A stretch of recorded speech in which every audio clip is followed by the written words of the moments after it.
నంద్యాల జిల్లా ప్యాపిలి మండలం గార్లదిన్న గ్రామంలో 13వ తేదీ 2వ నెల 2024 తేదీన ఆ గ్రామంలో రామాలయం ధ్వజస్తంభం ఊరేగింపు మహోత్సవంలో మరి మాదిగ వీరయ్య బీసీ అగ్రవర్ణ కులాలతో పాటు డ్యాన్స్ వేశాడని కారణంతో కుల వివక్షత అంటరానితనంతో పెత్తందారి కులానికి చెందిన రెడ్డి కులానికి చెందిన వారు విచక్షణ రహితంగా ముందస్తుగా పథకం ప్రకారం కుట్ర పన్ని ఉద్దేశపూర్వకంగా కట్టెలు రాడ్లతో దాడి చేసి తల పగలగొట్టారు. దాడికి గురైన బాధితుడు మతిస్థిమితం కోల్పోయి కింద పడిపోయి ఉంటే చనిపోయాడని చెప్పి వదిలి వెళ్ళారు. తద్వారా వెంటనే వారి బంధువులు వచ్చి మరి దాడికి గురై గాయాల పాలైన మాదిగ వీరయ్యను డోన్ ప్రభుత్వ హాస్పిటల్లో జాయిన్ చేయించారు. డాక్టర్ల ద్వారా చికిత్సను అందించారు. మెరుగైన వైద్యం కోసం కర్నూలు జనరల్ హాస్పిటల్కు చికిత్స నిమిత్తం జాయిన్ చేయించి మెరుగైన వైద్యం అందించారు.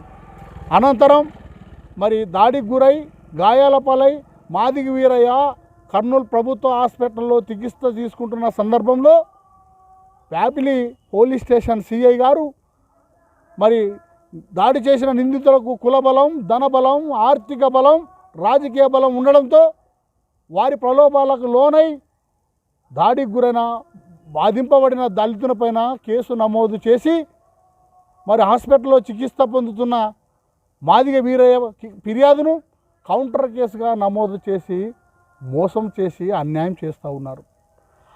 ప్యాపిలి పోలీస్ స్టేషన్ సర్కిల్ పరిధిలో గ్రామాల్లో కుల వివక్ష అంటరానితనం అనేది పెట్టేగిపోయి నాట్యం ఆడుతూ ఉంది. కుల వివక్ష అంటరానితనాన్ని నిర్మూలించడంలో రెవెన్యూ అండ్ పోలీస్ అధికారులు, సోషల్ వెల్ఫేర్ డిపార్ట్మెంట్ వారు విఫలమై ఉన్నారు. ఆ గ్రామాల్లో 2 గ్లాసుల పద్ధతులు ఉన్నాయి. మాదిగలకు సామాజిక న్యాయం లేదు.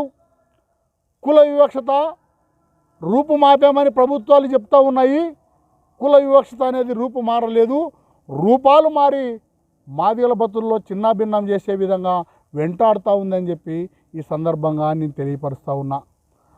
ప్యాపిలి పోలీస్ స్టేషన్ సర్కిల్ పరిధిలో దాడులకు గురై, దౌర్జన్యానికి గురై, అణిచివేతలకు గురై, అన్యాయాలకు గురై, మోసాలకు గురై బాధింపబడిన దళితులు పోలీస్ స్టేషన్లో ఫిర్యాదు చేయడానికి పోతే మరి తక్షణమే ఫిర్యాదులపైన స్పందించి కేసు నమోదు చేసి తదనంతరం విచారణ చేపట్టకుండా మరి మీ ఫిర్యాదును వెరిఫికేషన్ చేస్తామని చెప్పి మాదిగల ఫిర్యాదును నిర్లక్ష్యం చేస్తూ చట్టాన్ని నీరుగార్చడం జరుగుతూ ఉంది.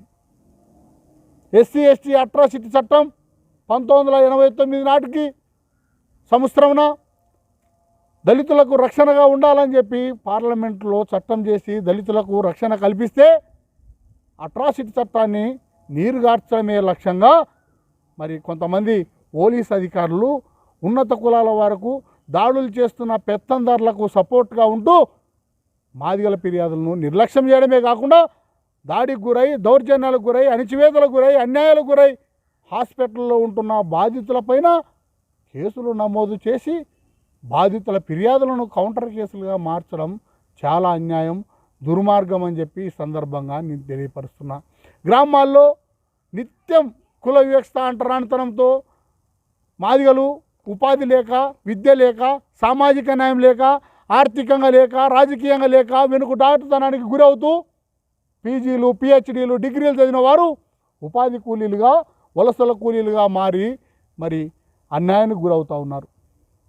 ప్రభుత్వాలు నిరుద్యోగులకు ఉద్యోగ అవకాశాలు కల్పిస్తాం, ఎస్సీ ఎస్టీ బీసీ మైనార్టీ వర్గాలకు సామాజిక న్యాయం చేస్తాం, అన్ని వర్గాలు మానవత్వమే సమానత్వం ఉండడమే మా లక్ష్యం అని చెప్తా ఉన్నారు. గ్రామాల్లో షెడ్యూల్ కులాలే లక్ష్యంగా పెత్తందారులు